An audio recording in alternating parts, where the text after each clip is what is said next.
স্বরাষ্ট্রমন্ত্রীকে আমি চিঠি লিখে জানিয়েছি যে এখানে কেন্দ্রীয় হস্তক্ষেপ প্রয়োজন, রাষ্ট্রপতি শাসনের মতো পরিস্থিতি এখানে তৈরি হয়েছে।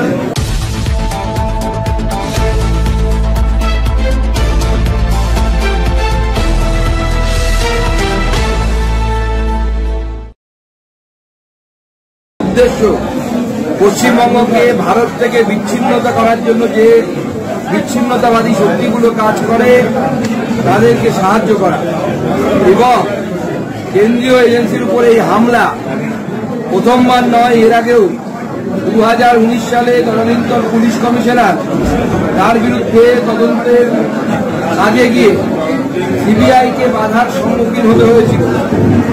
শুধু তাই নয়, পুলিশ ব্যবহার করে সিবিআই আধিকারিকদেরকে শুধু বাধা দিয়ে ক্ষান্ত হয়নি মমতা বন্দ্যোপাধ্যায়, তিনি বেশ কয়েকজন সিবিআই অফিসারকে অ্যারেস্ট করেছিলেন যা সংবিধান বিরোধী এবং বেআইনি, এবং তৎকালীন CBI joint director Shri Pankaj শ্রীবাস্তবকে গ্রেপ্তার করার ব্যবস্থা এবং গ্রেপ্তার করার চেষ্টা করা হয় মমতা বন্দ্যোপাধ্যায়ের পুলিশের তরফে। এই দৃশ্য আজকে যেটা আমরা দেখলাম, এই দৃশ্য, এই ভয়াবহ দৃশ্য আরো একবার সেই ঘটনাকে আমাদের মনে করিয়ে দিল এবং পশ্চিমবঙ্গের আগামী ভবিষ্যৎ কেন্দ্রীয় বাহিনীর উপস্থিতিতে যদি কেন্দ্রীয় তদন্তকারী সংস্থার অফিসাররা যদি ঠিক না থাকে, যদি সুরক্ষিত না থাকে, তাহলে মমতা বন্দ্যোপাধ্যায়ের রাজত্বে ভারতপ্রেমী লোক যারা ভারতকে ভালোবাসে, যারা দেশকে ভালোবাসে, তাদের কি অবস্থা সহজে মনে হয় এবং আগামী দিনে পশ্চিমবঙ্গবাসীর কি হতে চলেছে এই শাহজাহান শেখের মতো লোকেদের পাল্লায় পড়ে, সেটা আশা করি পশ্চিমবঙ্গবাসী বুঝতে পারছে। শুধু তাই নয়, তৃণমূলের তরফ থেকে যে স্টেটমেন্ট এসছে, যে বক্তব্য এসছে, সেই বক্তব্য দেখে মনে হচ্ছে যে তৃণমূল কংগ্রেসের তরফ থেকে এইভাবেই বারবার যাতে এসপি এবং সিবিআই অফিসারদের উপরে হামলা হয় তার জন্য প্ররোচনা দেয়া হচ্ছে। মহামান্য আদালতের বিচারপতি জাস্টিস গাঙ্গুলি পর্যন্ত তার এজলাসে বসে তিনি অবজারভেশন দিয়েছেন যে এই রাজ্যের এই ভয়ঙ্কর পরিস্থিতি রাজ্যপালের উচিত তা কেন্দ্র সরকারকে জানানো।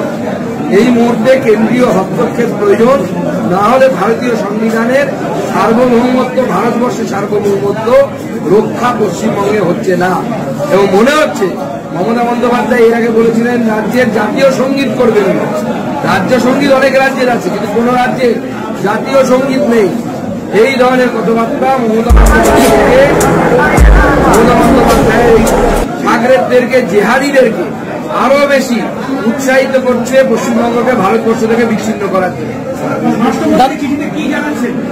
স্বরাষ্ট্রমন্ত্রীকে আমি চিঠি লিখে জানিয়েছি যে এখানে কেন্দ্রীয় হস্তক্ষেপ প্রয়োজন, রাষ্ট্রপতি শাসনের মতো পরিস্থিতি এখানে তৈরি হয়েছে। তারা আজকে রাজ্যের মন্ত্রী সচিবাজার সন্দেশখালীতে গিয়ে বলেছেন, আপনার হলো সন্দেশখালীতে গিয়ে বলেছেন যে এলাকার মানুষকে বিরক্ত হচ্ছে, উত্তপ্ত করেছে ইডি, তারই প্রতিবাদ করেছে। আজকে কি বলবেন? দেখুন, এই কথাতেই পরিষ্কার বোঝা যাচ্ছে যে এটা উস্কানিমূলক কথা। অর্থাৎ প্রত্যেক জায়গায় মমতা বন্দ্যোপাধ্যায় এবং তার মন্ত্রীরা যদি এই কাজ করে, প্রথম কথা হচ্ছে যে মন্ত্রীর কথা বলছেন তিনি সংবিধানের শপথ নিয়েছেন, সেই সংবিধান অনুসারেই ইডি স্থাপনা, ইডি অফিসারদের উপর হামলা হলে তিনি তো সংবিধানকে অস্বীকার করছেন। এবং শুধু তাই নয়, এটা উস্কানি দেওয়া হচ্ছে যেন সব জায়গাতে এইভাবে ইডি অফিসারদের উপর হামলা করা হয় যারাই চুরি ধরতে যাবে। তবে আমি স্পষ্ট বলে দিচ্ছি, আমাদের প্রধানমন্ত্রী মাথা নত করার লোক নয়। এই শাহজাহানকে কিভাবে শায়েস্তা করতে হয় ভারতীয় জনতা পার্টি আমরা শায়েস্তা করেছেন। সেই রকমই ভয়ঙ্কর পরিস্থিতি তৈরি হয়ে গেছে।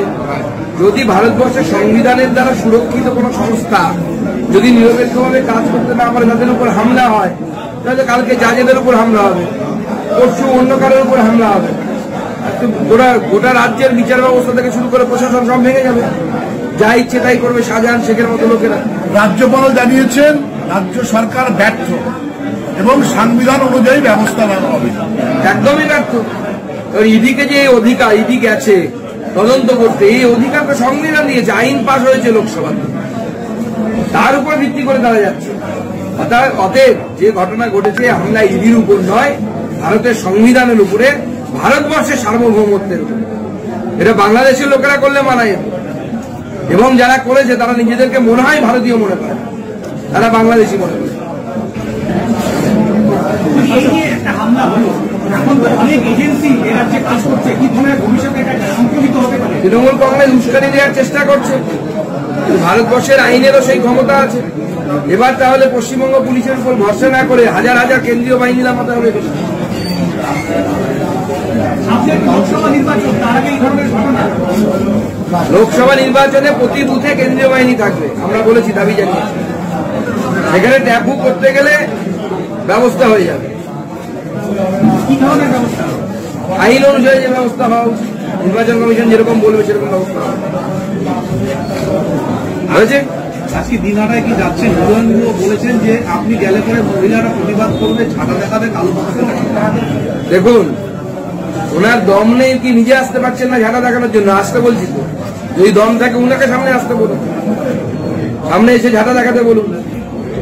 ওনার বাড়িতে ওনাকে ঝাঁট দেয় কিনা আমি জানি না, ঝাঁট দেওয়া ভালো, শরীরের পক্ষে ভালো থাকে, প্র্যাকটিস করতে পারেন বাড়িতে। তবে আমরা ঝাঁটা দিয়ে, আন্দোলনের ঝাঁটা দিয়ে তৃণমূল নামক দুর্নীতি নোংরাকে পশ্চিমবঙ্গ থেকে আজ না হয় কাল দূর করবে, সেই সময় এসে গেছে। আজকে সাংগঠনিক আলোচনার লোকসভা ভোটকে কেন্দ্র করে আমাদের এই সাংগঠনিক বৈঠক হয়েছে। আগামী লোকসভা ভোটে এই লোকসভা 1 লক্ষের বেশি ব্যবধানে জেতার জন্য যা যা করা দরকার আমরা তা প্রস্তুত। ধন্যবাদ।